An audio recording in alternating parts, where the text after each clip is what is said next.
warahmatullahi wabarakatuh, para Forsa dimanapun Anda berada. Untuk sesi berikut ini saya kedatangan tamu yang istimewa. Siapa yang tidak kenal beliau di samping saya ini, Mbak Depi Viramasari, putri kesayangan dari Pak Haji Rhoma Irama. Temanya kali ini bukan semata-mata membahas tentang program-program Forsa secara umum, tapi lebih khusus kepada ada namanya Forgana. Kalau dilihat dari pakaiannya tentu beda Mbak Depi. Biasanya pakaian kami sebagian yang begitu besar, sekarang agak lapangan ini ya. Seperti lapangan. Nanti kita tanya apa itu Forgana, apa tugas-tugasnya, dan sejauh ini Forsa sangat aktif kegiatan sosial membantu korban-korban bencana. Kira-kira dengan ada Forgana barangkali memang punya tujuan untuk menghimpun lebih tertib lagi. Apa kabar Mbak Dewi? Baik, alhamdulillah. Mas saya apa kabar? Masih tambah keren itu loh. Alhamdulillah. Alhamdulillah. Forsanya semakin keren. Forsa semakin keren. Ada salam dari kawan-kawan Forsa di Sumatera Selatan dan Palembang. Waalaikumsalam. Mbak Devi. Mbak Devi, ini keren sekali. Ini ada Forgana. Bisa dikasih tahu nggak Forsa se-Indonesia yang sedang nonton ini, apa sih Forgana itu Mbak? Ini kan masih mungkin belum terlalu familiar bagi kebanyakan itu. Ya, makasih Mas Sae. Jadi Forgana ini adalah Forsa tanggap bencana. Kalau sebetulnya Forsa ini sudah di periode yang lalu. Kita itu selalu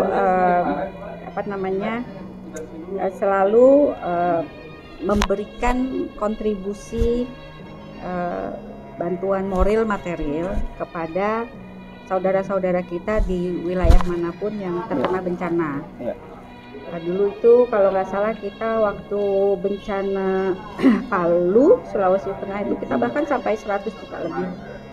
Palestina ya yang besar juga gitu. Ya. Jadi bencana banjir besar yang DKI itu juga. Jadi Forsa ini selalu ketika saudara-saudara kita dari wilayah manapun terkena musibah nasional, kami memang selalu membentuk satu tim kecil untuk menggalang dana. Hanya saja dulu tidak terorganisir dengan sistematis gitu ya.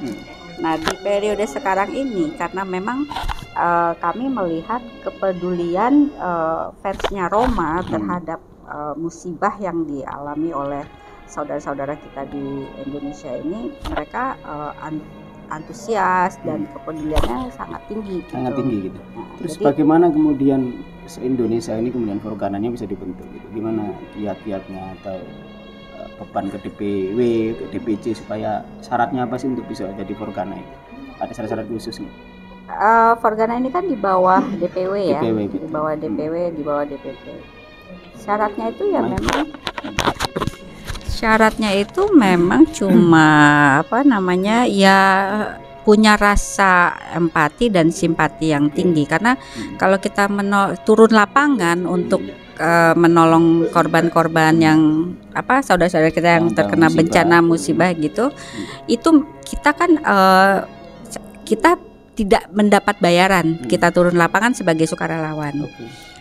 Secara energi, waktu kita korbankan, kita tinggalkan keluarga gitu kan, berhari-hari. Kalau memang musibahnya itu besar ya, maka kita pun berada di lokasi berhari-hari juga. Jadi syaratnya ya memang hanya dedikasi aja sih, punya rasa empati dan simpati yang tinggi gitu terhadap bencana-bencana yang dialami oleh saudara-saudara kita, itu satu.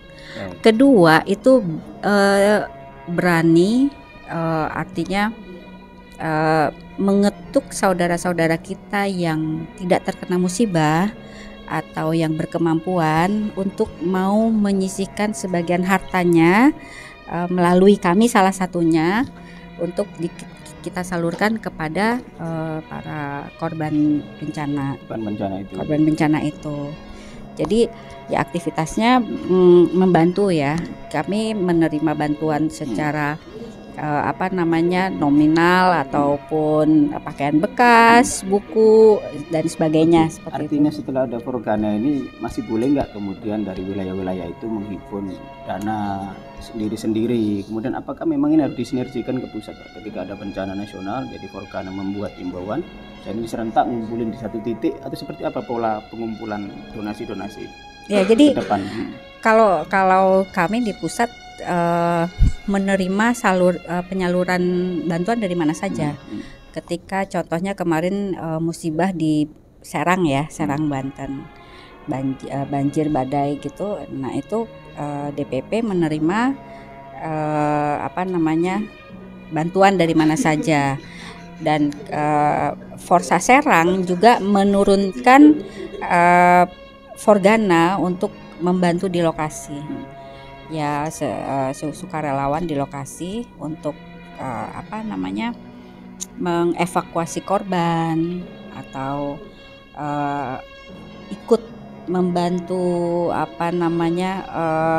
relawan yang lain membersihkan area-area yang terkena musibah. Tetapi penyalurannya itu sendiri baik dari yang kena wilayah setempat, misalnya seperti kemarin di Serang, Forgana Serang membuka donasi ataupun sumbangan berupa apapun, pusat juga gitu. Tetapi kalau dari pusat itu kita bagikan, misalnya dalam satu waktu ada beberapa wilayah yang terkena bencana, nah itu kita bagi-bagi juga gitu. Baik, terima kasih Mbak Devi, mudah-mudahan niat baik yang luar biasa ini kemudian bisa disambut yang baik pula oleh DPW dan DPD se-Indonesia. Oh ya, tadi ada pertanyaan bagaimana membentuknya ya. Ya, bagaimana membentuknya. Mungkin banyak tanya-tanya dari daerah itu. Jadi kalau ingin membentuk Forgana itu memang harus menjadi anggota Forsa dulu, gitu. Kemudian nanti Forbitrain dulu. Forbitrain, kemudian nanti KTA. Ya punya KTA, dan setelah terbentuk Forsa setempatnya, nah di bawah kepengurusan itulah bisa Forgana di situ. Baik, terima kasih Mbak Dewi. Sama-sama Mas. Dan mudah-mudahan para Forsa Nita seluruh Indonesia tidak bisa menjelaskan penjelasan dari Mbak Devi selaku pengurus Forgana di DPP Forsa. Terima kasih dan terima kasih waktunya. Assalamualaikum warahmatullahi wabarakatuh.